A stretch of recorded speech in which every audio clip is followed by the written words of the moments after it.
பத்திரிகை நண்பர்களுக்கு எங்களுடைய வணக்கத்தை தெரிவித்துக் கொள்கின்றோம். இன்று சட்டமன்றத்தில் திராவிட முன்னேற்ற கழகத்தினுடைய அரசு நிதிநிலை அறிக்கையை தாக்கல் செய்திருக்கின்றார். இந்த நிதிநிலை அறிக்கையை பொறுத்தவரை அதனால் தமிழக மக்களுக்கு எந்த பிரயோஜனம் இல்லை. காரணம், தேர்தல் வருது. தேர்தல் வந்த பிறகு, புதிய ஆட்சி வந்த பிறகு மறுபடியும் அவங்க நிதிநிலை அறிக்கை போடுவாங்க. எந்த பிரயோஜனம் இல்லை என்றாலும் கூட கடந்த 4 ஆண்டுகளில் திராவிட முன்னேற்ற கழகம் எந்த அளவுக்கு பாதையை கடந்து வந்திருக்கின்றார்கள் என்பது வெட்ட வெளிச்சமாக இந்த நிதிநிலை அறிக்கையில் பார்க்கலாம். முதல்ல ஆரம்பிக்கணும்னா, நடந்து முடிந்த ஃபினான்ஷியல் இயர் 2025-26 முடிஞ்சிருக்கு. இன்னைக்கு வரைக்கும் நம்முடைய கடன் என்பது 9,29,000 கோடி, 9,29,000 crore, 9,29,000 கோடி. அடுத்த ஆண்டு 2026-27 அடுத்த ஃபினான்ஷியல் இயர் முடியும் பொழுது மொத்த கடன் என்பது 10,62,000 கோடிக்கு போயிருக்கு.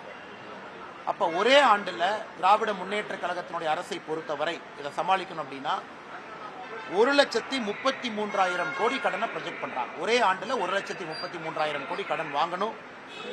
இந்த நிதிநிலை அறிக்கையில தமிழகம் 10 லட்சம் கோடி ரூபாய் கடனை தாண்டி 10,62,000 கோடிக்கு போயிருக்கு.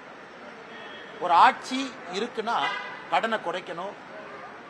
அந்த மாநிலத்தினுடைய பொருளாதார அடிப்படையில் அந்த கடன் குறைஞ்சிருக்கணும். டெப்ட் டு ஜிடிபி ரேஷியோன்னு சொல்லுவோம். அதுவும் தமிழகத்தில் குறைந்தபாடு இல்லை. கடனை அதிகமாகக்கூடிய ஆட்சி. போன ஆண்டு நிதிநிலை அறிக்கை கொடுத்த பொழுது மாநிலத்தினுடைய ரெவென்யூ ரெசிப்ட், அதாவது மாநிலம் எந்த அளவுக்கு வருமானத்தை ஈட்டி இருக்கிறாங்க அப்படிங்கறத ரெவென்யூ ரெசிப்ட்னு சொல்லுவோம். அது ரொம்ப முக்கியமான ஒரு புள்ளி விவரம். திராவிட முன்னேற்ற கழகம் போன ஆண்டு நிதிநிலை அறிக்கையில இந்த ஆண்டு ரெவென்யூ ரெசிப்ட் 3,31,569 கோடி ரூபாய் ஈட்டுவோம் என்று சொன்னார்கள். அதாவது இந்த ஒரு வருஷம் முழுவதுமே 3,31,000 கோடி ரூபாய் வருமானத்தை ஈட்டுவோம். ஆனா 3,09,000 கோடி தான் வருமானத்தை ஈட்டி இருக்கிறாங்க. அப்படி என்றால் இந்த ஒரு ஆண்டு காலத்துல போன நிதிநிலை அறிக்கைக்கும் இந்த நிதிநிலை அறிக்கைக்கும் அவங்க கிட்டத்தட்ட சொன்னபடி 21,871 கோடி குறைவாக வருமானம் ஈட்டியிருக்கிறார்கள். அப்படி என்றால் இது வருமானம் ஈட்டாத ஒரு அரசு, கடனை வாங்கி செலவு செய்யக்கூடிய அரசு என்பது நமக்கு ஊர்ஜியமாகுது. ஹையர் எஜுகேஷன், காலேஜ் ஹையர் எஜுகேஷனுக்கு பட்ஜெட் போட்டிருக்கிறாங்க 8,505 கோடி. ஆனா போன பட்ஜெட்டுக்கும் இந்த பட்ஜெட்டுக்கும் பாத்தீங்கன்னா இது வெறும் 11 கோடி மட்டும்தான் அதிகம். அண்ணா பல்கலைக்கழகத்தை புதுப்பிக்க போறோம், அதுக்கு நாங்க 1,380 கோடி ரூபாய் செலவு செய்ய போறோம்னு சொல்றாங்க இதே நிதிநிலை அறிக்கையில. ஆனா உயர்கல்வித்துறையினுடைய பட்ஜெட்டை வெறும் 11 கோடி ரூபாயை உயர்த்திவிட்டு அண்ணா பல்கலைக்கழகத்தினுடைய புதுப்பிப்புக்கு 1,380 கோடி ரூபாய் நாங்கள் கொடுப்போம்னா பணம் எங்கிருந்து வரும்? அது ஒரு ஏமாற்று வேலை. ரொம்ப ஆச்சரியம் என்னன்னா, திராவிட முன்னேற்ற கழகம் ஆட்சிக்கு வந்த பொழுது cross enrolment in higher education, அதாவது 12ஆம் வகுப்பை தாண்டி மேல படிக்கக்கூடியவங்க இந்தியாவில் தமிழகம் அதிகமாக 49 விழுக்காடு இருந்தது cross enrolment in higher education. இந்த நிதிநிலை அறிக்கை பார்க்கும் பொழுது அது 47 விழுக்காடுக்கு வந்திருக்கு. அப்படின்னா 2% இந்த திராவிட மாடல் ஆட்சியில 2% மேற்படிப்பு படிக்கக்கூடிய மாணவர்களுடைய படிப்பு என்பது 2 விழுக்காடு மொத்தமாக குறைந்திருக்கிறது. அது மட்டும் இல்லைங்க, இன்னைக்கு விபி ராம்ஜி இந்த 100 நாள் வேலைவாய்ப்பு திட்டம் என்பது 125 நாள் வேலைவாய்ப்பு திட்டமாக விபி ராம்ஜியாக மாறியிருக்கிறது. போன ஆண்டு 29,000 கோடி 29,465 கோடி ஒதுக்கிய திமுக அரசு இந்த ஆண்டு வெறும் 28,687 கோடி ஒதுக்கி இருக்கிறாங்க. எதற்காக இதை கேட்கிறேன் அப்படின்னாங்க, இன்னைக்கு திராவிட முன்னேற்ற கழகத்தை பொறுத்தவரை 150 நாள் கொண்டு வருவோம் என்று சொன்னார்கள். இன்னைக்கு அதை விட குறைவாக ஒதுக்கி இருக்கின்றார்கள். 40% விபி ராம்ஜியினுடைய பட்ஜெட்டை மாநில அரசு கொடுக்கணும்.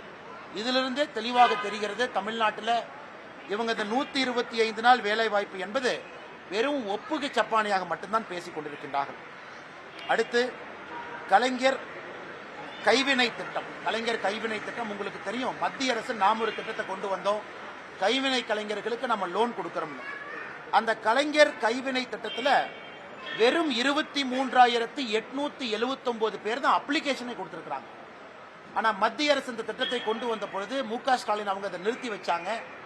அப்பவே பல லட்சம் மக்கள் இந்த திட்டத்திற்கு அப்ளிகேஷன் கொடுத்திருந்தாங்க. மத்திய அரசினுடைய போர்ட்டல்ல பல லட்சம் பேர் ரெஜிஸ்டர் பண்ணாங்க. எனக்கு தெரிஞ்சு தோராயமாக 8 லட்சத்துக்கும் சராசரியாக அந்த ரெஜிஸ்ட்ரேஷன் இருந்துச்சு தோராயமாக. ஆனா அந்த திட்டத்தை நிறுத்திட்டு கலைஞர் கைவினை திட்டம்னு அதற்கு பதிலாக கொண்டு வந்த திட்டத்தில் வெறும் 23,879 பேர் தான் ரெஜிஸ்டர் பண்ணிருக்காங்கன்னா அத்தனை லட்சம் பேர் எங்க போனாங்க? அந்த கைவினை கலைஞர்களுக்கெல்லாம் ஒரு வாய்ப்பு இல்லையா? அதுவும் ஒரு ஏமாற்று வேலை என்பது மிக தெளிவாக நமக்கு தெரிந்திருக்கு. இந்த பட்ஜெட்ல அவங்க சொல்லியிருக்கிறாங்க, கோவில்கள் எல்லாம் புனரமைத்ததுக்காக நாங்க கடந்த 5 ஆண்டுகள்ல 8100 கோடி ரூபாய் செலவு செய்திருக்கின்றோம் என்று சொல்லியிருக்கிறாங்க. ஆனால் எங்களை பொறுத்தவரை வெறும் 82 கோடி ரூபாய் தான் செலவு செஞ்சிருக்கிறாங்க. ஒருவேளை அவங்க 8100 கோடி ரூபாய் செலவு செஞ்சிருக்கிறாங்கன்னா இவங்க ஒரு வெள்ளை அறிக்கையாக தமிழகத்துல இந்த திராவிட முன்னேற்ற கழகம் தலைமையிலான இந்த ஆட்சி, திராவிட மாடல் ஆட்சி எப்படி 8100 கோடி ரூபாய் கோவிலுக்கு செலவு செய்திருக்கின்றோம் என்பதை ஒரு வெள்ளை அறிக்கையாக விடுகின்றோம். மொத்தத்தில் சொல்லணும்னா நம்முடைய விவசாயத்துறை என்பது வெறும் 3% தான் வளர்ந்திருக்கு. தமிழக மக்கள் நல்லா புரிஞ்சுக்கணும். குஜராத்தில் மோடி அவர்கள் ஆட்சியில் இருந்த பொழுது 10 ஆண்டு காலம் வருடத்திற்கு 10 விழுக்காடு விவசாயம் வளர்ந்துச்சு. வெறும் 3 விழுக்காடு மட்டும்தான் விவசாயத்தை வளர்த்தி இருக்கிறாங்க. மத்திய அரசு கொடுத்திருக்கக்கூடிய PLI ஸ்கீம் மூலமாக தமிழகத்திற்கு இன்னைக்கு எலக்ட்ரானிக் நிறைய கிளஸ்டர்ஸ் வந்திருக்கு. அதுவும் மத்திய அரசுடைய ப்ரொடக்ஷன் லிங்க் இன்சென்டிவ் ஸ்கீம் மூலமாக மட்டும்தான். அதை TRB ராஜா அவங்களே ஒத்துக்கிறாங்க. இன்னொரு பக்கம் ECMS scheme, electronic component manufacturing scheme, அதுவும் மத்திய அரசுடைய திட்டம். அது மூலமா தான் எலக்ட்ரானிக் காம்பனன்ட் கம்பெனி தமிழ்நாட்டுக்குள்ள வருது. மாநில அரசு சொந்தமாக ஒரு திட்டத்தை தொடங்கி அதன் மூலமாக வேலை வாய்ப்பு அவங்களால கொண்டு வர முடியல. ரெவென்யூ டிபிசிட் ஆயிருக்கு. போன ஆண்டுக்கும் இந்த ஆண்டுக்கும் சொன்னதை விட நான் ஏற்கனவே சொல்லி இருந்த 21,000 கோடி ரூபாய் குறைஞ்சிருக்கு. VB ராம்ஜி பட்ஜெட் குறைஞ்சிருக்கு. உயர்கல்வித்துறை வெறும் 11 கோடி ரூபாய் ஏற்றி இருக்கிறாங்க. ஆனா அண்ணா பல்கலைக்கழகத்துக்கு மட்டுமே 1380 கோடி ரூபாய் தேவைப்படுகிறது. கடன் இந்த ஆண்டு 1,33,000 கோடி கடன் வாங்க போறாங்க. மொத்தமாக நம்முடைய கடன் என்பது 10,62,000 கோடி ரூபாய்க்கு 10 லட்சத்தை தாண்டி போக போகுது. மொத்தத்தில் பார்த்தோம்னா இது ஒரு சுய புராணம். அந்த நிதியமைச்சரை நான் விமானம் வருவதற்கு முன்பு பார்த்தேன். அவரே ஒப்புக்கு சப்பானியா பட்ஜெட்டை படிச்சுட்டு இருந்தார். எப்படியாச்சும் படிச்சுட்டா அடுத்த 5 வருஷம் எதிர்கட்சியில் உட்கார்ந்துக்கலாம், இவங்களை நம்பி எந்த பட்ஜெட்டும் போட முடியாதுன்னு அவரே ஒப்புக்கு சப்பானியா அந்த பட்ஜெட்டை கஷ்டப்பட்டு படித்துக் கொண்டிருப்பதாகத்தான் பார்த்தேனோ தவிர தமிழக மக்களுக்கு உருப்படியாக பிரயோஜனமாக இந்த பட்ஜெட்ல எதுவும் கிடையாது என்பது உண்மை. ஏன்னா மற்ற அரசியல்வாதி சும்மா பேசிட்டு போயிருவாங்க. நான் புள்ளி விவரத்தோடு சொல்லுகின்றேன். முக்கியமான விஷயத்தை சொல்றேன். கடனை சொல்றேன், ரெவென்யூ ரெசிப்ட சொல்றேங்க, உயர்கல்வித்துறையை சொல்றேன், VB ராம்ஜி சொல்றேன், உயர்கல்வித்துறையினுடைய என்ரோல்மெண்ட்டை சொல்றேன். எல்லாமே அதில் பாலாத்து கொண்டு போயிட்டு என்ன திராவிட மாடல் அரசு?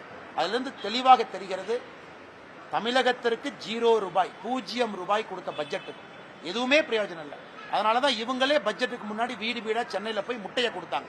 மத்திய அரசு முட்டை கொடுக்கணும். அப்ப எனக்கு தெரியல, இன்னைக்கு தான் புரியுது இவங்க பட்ஜெட்ல முட்டையை கொடுப்பதற்காக சென்னை மூலம் முட்டை கொடுத்தாங்க என்பது. 1,26,00,000 மனங்களை வென்ற தந்தி டிவி யூடியூப் சேனல். தவிர்க்க முடியாத தம்ப்நெயில்ஸ், கலக்கலான கான்டென்ட்ஸ். நீங்களும் இந்த குடும்பத்தில் இணைய இப்பவே சப்ஸ்கிரைப் பண்ணுங்க. அசுரபலம் கொண்ட எங்கள் டிஜிட்டல் கரங்களில் உங்கள் விளம்பரங்களை சேர்க்க வாட்ஸ்அப் பண்ணுங்க. 8939888378. Email advttv@dttv.in.